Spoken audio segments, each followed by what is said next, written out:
A few weeks ago, Riley Gaines, a well-known female sports activist advocating for fairness in women's sports, spoke out on X, formerly Twitter, about a transgender athlete joining a Minnesota high school girls softball team. They went on to win the state championship. Gaines expressed concern that this undermined the integrity of women's sports. To her surprise, Olympic gymnastics champion Simone Biles, whom Riley had long admired, publicly responded, but in a harsh and unexpected way. Biles replied, quote unquote, "You're truly sick, all of this campaigning because you lost a race. Straight up sore loser. You should be uplifting the trans community and perhaps finding a way to make sports inclusive or creating a new avenue where trans feel safe in sports. Instead, you bully them. One thing's for sure is no one in sports is safe with you around. Bully someone your own size, which would ironically be a male." The response shocked many, especially given Biles' influence among young athletes. Including, years ago, Biles had a whole campaign about being body positive and feeling good about your body because people said that her body looked like a male. So Simone Biles, of all people, should understand how this feels. So anyways, the response shocked many, especially given Biles' influence among young athletes. As a result, Biles began receiving backlash across X and Instagram, with people leaving critical and even hateful comments on her photos and posts.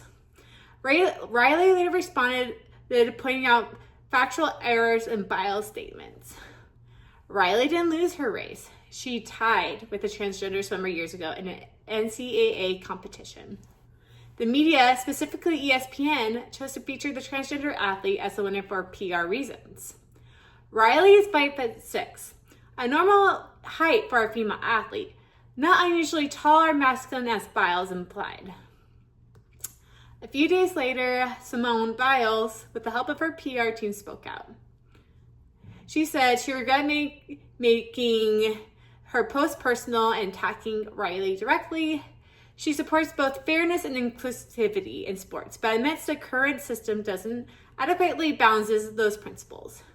She opposes public bullying of individual athletes, especially minors. She wants sports organizations to develop rules that promote empathy, respect, and fairness. However, many felt her apology was insincere and too late to undo the damage, as the initial post had already gone viral. So we discussed the RACE model, and that is research, action planning, communication, and evaluation. And honestly, this situation could have been handled better, and it could have been a little more thought out before if this model was used before Simone responded. So, number one, research. Before posting, Biles could have gathered facts about 1, Riley's history and reasons for advocating women's sports rights. Number 2, the sensitive nature of the trans athlete debate. Number 3, her own audience. Her main audience is young girls who look to her as a role model. There's tons of little girls who want to be a gymnast just like her. And when they found out about her fighting for trans, this broke a lot of little girls' hearts. Number 2 is action. With proper context, Biles could have 1, chosen to not respond publicly to avoid amplifying controversy.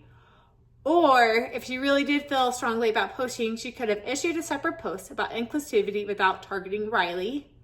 3, she could have also private messaged Riley if she truly wanted to open a dialogue. She could have had to open a discussion with Riley and see her point of view, and didn't have to involve the whole public. 3 is communication. If Biles still wanted to share her opinion, she could have 1, written a thoughtful and respectful post expressing support for both sides.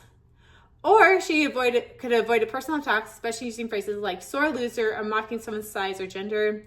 She decided that she wanted to bully and use language that offended and upset others. Instead, she could have avoided all that. Number 4, evaluating. Her PR team should have reviewed her response before she posted it. They could have predicted the backlash and advised a more balanced, empathetic message. They also, after posting, they should have monitored audience feedback and adjusted strategy accordingly. Because even now, people are still upset with Biles, and Biles has lost a lot of respect. And I don't know, there's probably, it's never too late to gain them back. She just needs the proper PR help. But in conclusion, the controversy underscores the importance of responsible communication, especially for public figures. While both Gaines and Biles care about fairness and equity in sport, the conversation was derailed by personal attacks and lack of thoughtful engagement. Had Biles used the race method, the situation could have been handled with more grace, accuracy, and impact. Thank you.